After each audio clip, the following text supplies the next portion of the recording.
Altså disse folk, som har sådan pantsat nationen og spillet matador med alle vores værdier. De må sætte i øjnene, hvad de har gjort, og de må faktisk, jeg ser det sådan, at de kommer bare med deres frivillige og siger undskyld, og vi giver det tilbage, som vi har taget. Og så vil man finde ud af det med at betale noget tilbage, som vi skylder på grund af dem. Og så må det komme til en, regeringen må gå af, og det må blive et helt nyt valg. Og jeg tror, det vil komme måske nye politiske partier, eller de kommer, de må vælges helt om, de folk, som har siddet i Altinget, det er dysfunktionelt, det fungerer ikke. De har vist godt, de har haft alle disse oplysninger i hånden. De har fået rådgivning fra økonomer. Det er mange folk, som har sagt det, men de har slet ikke hørt efter. Så jeg ved ikke, du ved, men jeg er optimist, og du ved, man kan sige, generelt og filosofisk, tankenes pessimisme, viljens optimisme. Jeg tror ligesom, finnerne gjorde det, og færingerne, jeg tror, vi vil klare det. Og jeg tror, de har taget, vores penge, men de har ikke taget vores lykke. Vi sætter nu i øjnene, at liberalismen, den er helt, fallit. Og liberalismen, det som de har prøvet, det er at nedbryde velfærdssystemet. Det er at nedbryde den sociale ånd. Det er at nedbryde kampen, som forrige generationer har ført. Og nu kan vi sætte i øjnene, vi står på det punkt, hvor som vi siger i Island, ingen ved, hvad han har, før han har mistet det. Og vi er jo at miste det hele, men nu skulle vi være i stand til at værdsætte det, som vi har haft, og vi skal passe på det. Vi skal passe på denne sociale tænkning, vi skal passe på uddannelsessystemet, og vi skal passe på den lighed, der har eksisteret. Og jeg tror, du ved, jeg vil meget gerne alle slags sådan privatisering og liberalisering, de som er dygtige kan klare sig og have sine firmaer og så videre,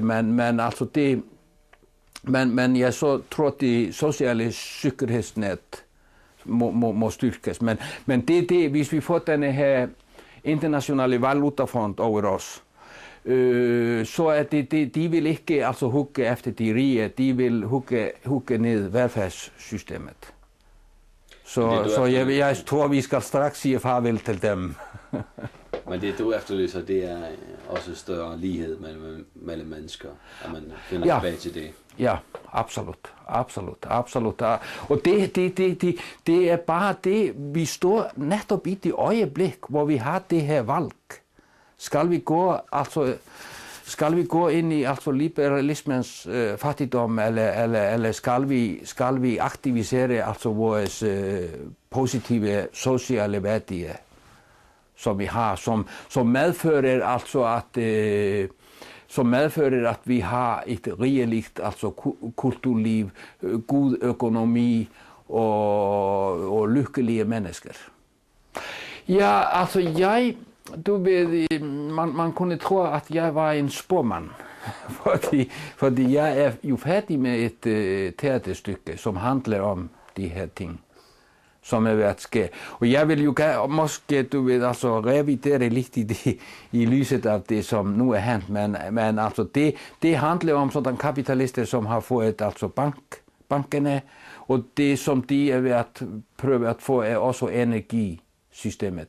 Men det har de ikke fået endnu, så Så det passer meget godt. Og jeg tror altså, denne virkelighed, som nu banker på, altså den vil helt sikkert, altså ligesom virkeligheden altid gør, den vil helt vise sig i mine værker og andres værker, fordi altså selvom jeg har uendelige udkast til romaner og historier, og så er det altså virkeligheden banker altid på, altså man skal være med. Og jeg tror det her vil altså jeg har altid været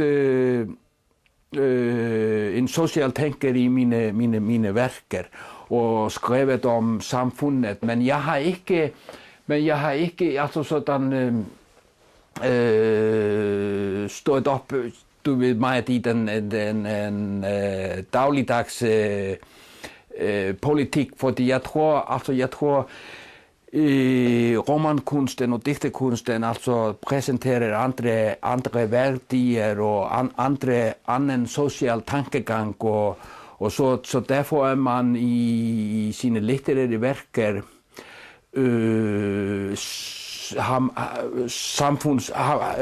det sociale syn på en anden måde end det politiske syn. Altså man skriver ofte sådan op imod det politiske syn. Men jeg har så altså deltaget i debatten bare som en samfundsborger og skrevet mange essays, og jeg tror de bliver altså endnu flere nu. Og jeg synes nemlig altså denne her monopoli, som de har haft på medierne, så har de mest fremført altså bestemte forfattere, du ved, sådan liberale socialdemokrater, som har du ved, været med, altså som har du ved, skrevet meget i den, altså været meget begejstret for de nye tider og så videre. Og det har man altså, man har oplevet i Island nu, altså man kan sige, altså det hele begynder med bankernes privatisering. Og det er et stor mangel på regelværk og sådan, som medfører, at man kan benytte bankerne på den måde, som man har gjort. Men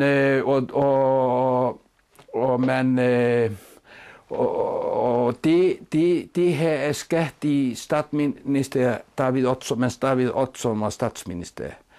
Og efter det, du ved, så David Oddsson, han kom i den samme situation som Frankenstein, altså monstret, som han skabte, blev endnu større end han selv. Han har altså finansfyrstene voksede ham over hovedet, og så ændrede David lidt kurs og blev fornuftig og begyndte at kritisere dem, men så fik de David på hjernen, og de har haft han som en slags vrangforestilling på hjernen, og det eneste som for eksempel socialdemokraterne tænkte som de som skulle præsentere lighed og velfærdssystem, det eneste som de kan tale om er David Oddsson, at David Oddsson skal gå af, og David skal det, og David skal det ene, og David skal det andet. Men altså det er ingen social kritik i det, det er bare sådan fobier.